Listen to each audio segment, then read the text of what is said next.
अब्दुल कलाम को शिक्षणीय कथा आमर पूर्वतन राष्ट्रपति स्वर्गीय डॉक्टर एपीजे अब्दुल कलाम निज जीवन काल मध्यरे अनेक शिक्षणीय कथा निज सहकर्मी मानकु अवगत कराइथिले।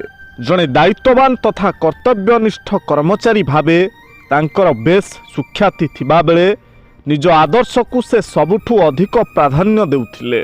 तेबे से कहिथिबा किछि महत्वपूर्ण कथा आसंतु जानिबा। जेउ स्वप्न तुमे सोइथिबा बेले देख ताहा स्वप्न नुहे, जेउ स्वप्न तुमको राति सारा सुआई दिए नाही ताहा ही स्वप्न। जे कोनोसी कामर शेष एते सहज होई न थाए, एणु जेते व्यतिव्यस्त हेब समय तुम सह सेते खेलिबो।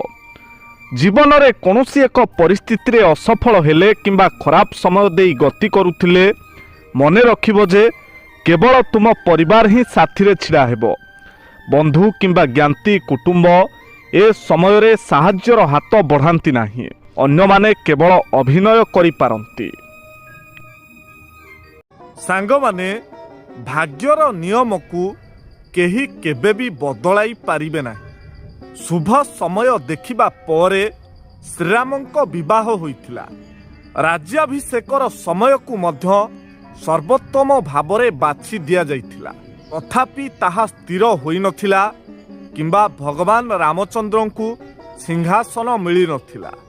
जेतेबेले ऋषि वशिष्ठंकु एहार कारण कौन बोली पचरा गला, वशिष्ठ उत्तर देइथिले सर्जनकर्ता जहा लिखिछंती ताहा ही केवल घटिबो। ना रामंक जीवन परिवर्तन होई परिबो, ना कृष्णंक जीवन परिवर्तन होई परिबो। तेबे आमे एवं तुमे कौन सांग माने ठीक तो? जदि भिडियोटी आपनकु भल लगी थाए ताहले निश्चय गोटिए शेयर करंतु। आउ एही भिडियोटी आपनकु किपरि लागिला मतामत देबाकू जमारू भी भूलंतु।